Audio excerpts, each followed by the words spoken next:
Noong 2010 era ng PBA, isa sa mga pinakasikat at paboritong players ng mga fans ay si Chris Ellis. Sa taas niyang 6'4" with NBA-like athleticism, hindi nakakapagtaka kung bakit si Ellis ang isa sa mga fan favorite ng PBA community during his time. Pero nasaan na nga ba ngayon si Air Force Ellis? Welcome sa panibagong episode mga parekoy ng Nasaan Na, at pag-uusapan natin ngayon ay kung nasaan na nga ba si Chris Ellis.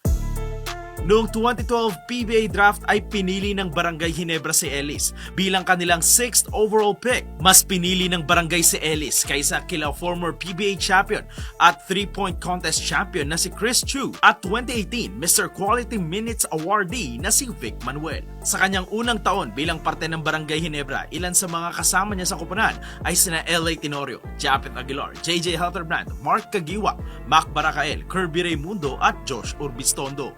Bilang rookie ay nagpakita si Ellis ng malaking potensyal nang ma-showcase niya ang kanyang high-level athleticism at great perimeter defense. Dalawang bagay na perfect para sa run-and-gun system ng barangay noong time na yon.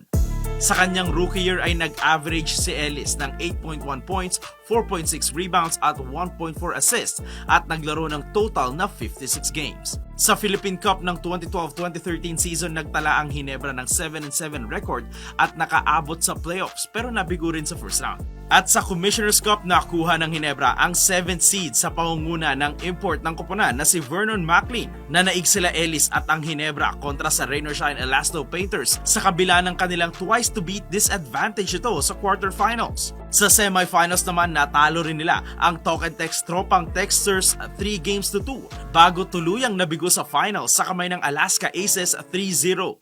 During that run, si Ellis ang isa sa mga tinitignang crucial piece ng koponan dahil sa kanyang abilidad na maglaro at a high level sa parehong dulo ng court. Mula noon ay patuloy na naging important piece si Ellis sa Barangay Ginebra at nagresulta ito sa mga sunod-sunod na playoff appearance sa mga sumunod na taon. Masasabing naging dahilan na rin ang sunod-sunod na pagpapalit ng coach ng Ginebra, kaya naman naging mediocre ang performance ni Ellis para sa koponan.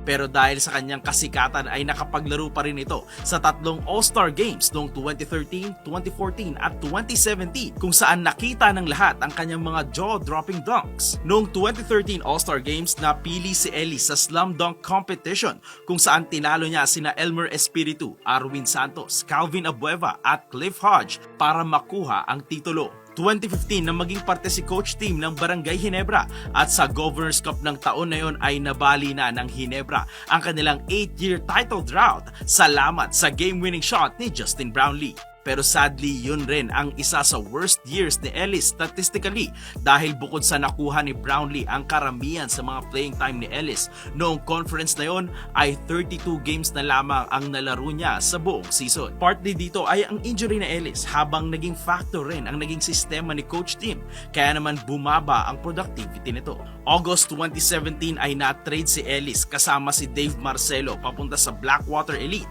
kapalit sina Art De La Cruz at Raymond Aguilar. Sa kasamang palad ay na-diagnose si Ellis ng acute renal disease o isang kidney issue at mula noon ay hindi na naglaro si Ellis sa PBA at wala nang nakarinig pa ng balita sa kanya ng matagal na panahon. Ang tanong ngayon mga pare ko ay matapos ng 5 taon sa PBA, nasaan na nga ba si Chris Ellis? 2019 ang huling beses na nakita ng mga fans na naglaro si Ellis ng pro basketball kung saan naging parte siya ng Luang Prabang sa Thailand Super Basketball League kung saan muli niyang naipakita ang kanyang athleticism at great perimeter defense.